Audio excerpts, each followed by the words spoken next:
The Straw, the Coal, and the Bean.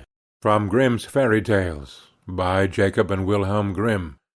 In a village dwelt a poor old woman who had gathered together a dish of beans, and wanted to cook them. So she made a fire on her hearth, and that it might burn the quicker, she lighted it with a handful of straw. When she was emptying the beans into the pan, one dropped without her observing it, and lay on the ground beside a straw, and soon afterwards a burning coal from the fire leaped down to the two. "Dear friends, from whence do you come here?" "I fortunately sprang out of the fire, and if I had not escaped by sheer force, my death would have been certain. I should have been burnt to ashes." The bean said, "I too have escaped with a whole skin, but if the old woman had got me into the pan, I should have been made into broth without any mercy, like my comrades." "And would a better fate have fallen to my lot?" asked the straw. "The old woman has destroyed all my brethren in fire and smoke. She seized 60 of them at once, and took their lives. I, luckily, slipped through her fingers." "But what are we to do now?" said the coal.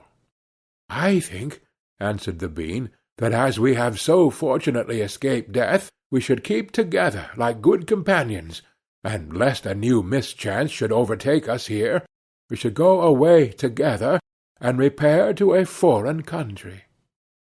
The proposition pleased the two others, and they set out on their way together. Soon, however, they came to a little brook, and as there was no bridge or foot-plank, they did not know how they were to get over it. The straw hit on a good idea, and said, "I will lay myself straight across, and then you can walk over on me as on a bridge." The straw therefore stretched itself from one bank to the other, and the coal, who was of an impetuous disposition, tripped quite boldly on to the newly built bridge. But when she had reached the middle, and heard the water rushing beneath her, she was after all afraid, and stood still, and ventured no further.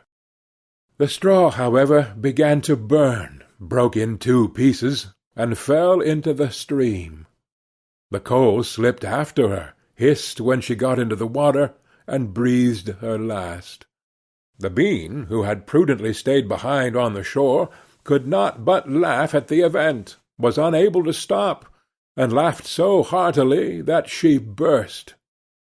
It would have been all over with her likewise, if, by good fortune, a tailor, who was travelling in search of work, had not sat down to rest by the brook.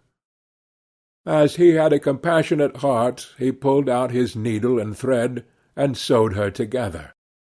The bean thanked him most prettily, but as the tailor used black thread, all beans since then have a black seam.